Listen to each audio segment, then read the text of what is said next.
Collector जी, आप तो कह रहे थे कि हम वकील हूँ, मेरा 1.5 लाख रुपए का तनख्वाह है, आप काम करने पे क्यों मजबूर हो गए? हाँ, तो तेरे को पता नहीं है, हम लोग सरकारी वकील थे तो 1.5 लाख रुपए सैलरी आता था। पेंशन तो आएगा नहीं। और खट्टर साहब बोलते हैं हमारा राज्य है बहुत गरीब है तो हम पेंशन नहीं दे पाएंगे। केंद्र का प्रशासन, वो केंद्र का जो फाइनेंस मिनिस्टर है सीतारमन, वो भी बोलती है कि हमारा देश तो दिवालिया हो गया है, हम भी श्रीलंका या पाकिस्तान की पोजीशन में पहुंच जाएंगे, पेंशन नहीं देंगे हम सरकारी वकीलों को। अब मजदूरी तो करनी पड़ेगी ना, 2 बच्चे हैं, उनकी फीस भी देनी है पढ़ने के लिए, 2 बेटियां हैं शादी के लिए, 1 बेटा है, एक भी गोली भी नहीं देने के लिए हमारे पास पैसा नहीं है। 6500 रुपये सैलरी मेरे को पेंशन दे रही है। अब 6500 रुपये में पेट भरें या बच्चों को पढ़ाएं? अब चाय की दुकान भी खोलनी पड़ेगी, उस पर बोर्ड लगा दूंगा, हरियाणा सरकार का क्लास 1 गस्टेड अफसर चाय की रेडी पे चाय बेच रहा है।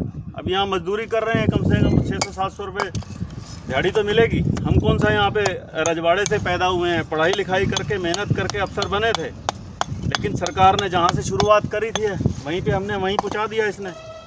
और ये बीजेपी की सरकार जो है ये सिर्फ पूंजीपतियों के खाते भरने के लिए है।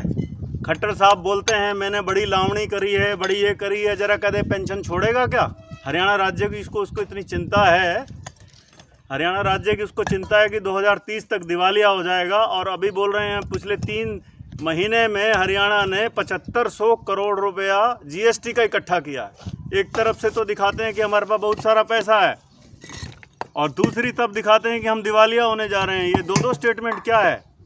एमपी को, एमएलए को 4-4 बार की पेंशन, और हमने अपनी सारी ज़िंदगी दे दी 58 साल तक सरकार को, एक पेंशन देने में भी उसका दिवालिया होने पे आ जाएगी।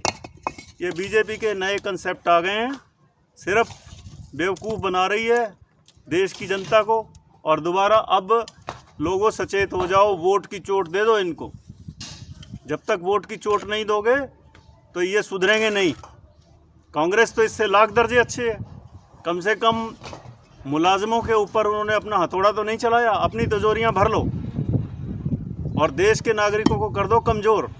हमने जहां से ज़िंदगी शुरुआत करी थी वहीं पे आके पहुंच गए। अब क्लास 1 गस्टेड अफसर है या बुढ़ापे में वकालत करेंगे तो वकालत करने में तो 10 साल दोबारा फिर शुरुआत करनी पड़ेगी वहीं से। 6500 रुपये में अगर मैं बीमार हो गया तो इन्होंने आयुष्मान में भी नहीं आएंगे, हम तो पीले कार्ड भी नहीं बनेंगे हमारे, तो हम कहाँ जाएं? तो भाई